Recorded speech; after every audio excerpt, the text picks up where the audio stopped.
South ఇండియాలోనే అతి తక్కువ ధరలకి రత్నాలనందించే ఏకైక సంస్థ 6JVR.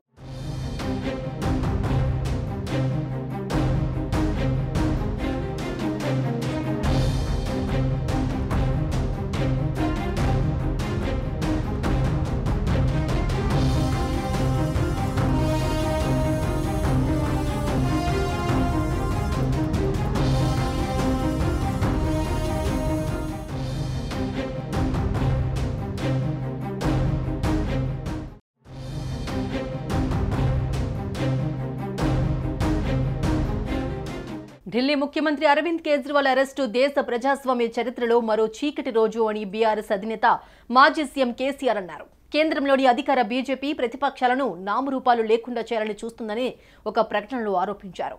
ఇటీవల జరిగిన Jharkhand CM Hemant Soren, BRS MLC Kalvakuntla Kavitha arrest ఘటనలు దీన్ని రుజువు చేస్తున్నాయని తెలిపారు.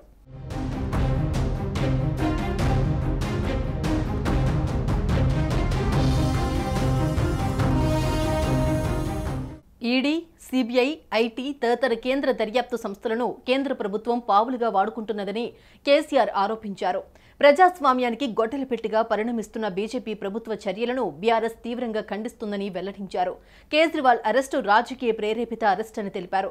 అక్రమ కేసులను వెంటనే వెనక్కి తీసుకుని అరెస్టు చేసిన వారిని వెంటనే విడుదల చేయాలని డిమాండ్ చేశారు.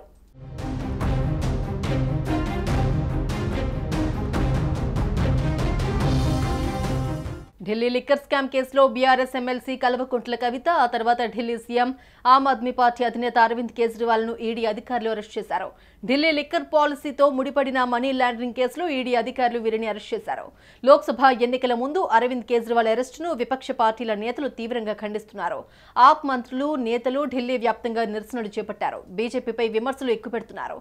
ఇక కేజ్రీవాల్ ను ఈడీ అరెస్టు చేసి కోర్టులో ప్రవేశపెట్టింది. లిక్కర్ కేసు, జల్ బోర్డ్ కేసులో కేజ్రీవాల్ ఈడీ విచారణ ఎదుర్కోవాల్సిందే. అంతకుముందే కవితను కూడా ఈడీ అరెస్టు చేసింది.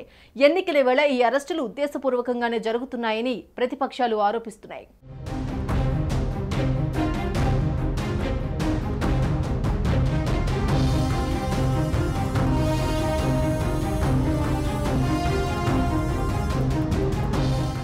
సుమన్ టీవీలో మీ పర్సనల్ అండ్ బిజినెస్ ప్రమోషన్స్ కోసం కింది నెంబర్కి కాంటాక్ట్ చేయండి.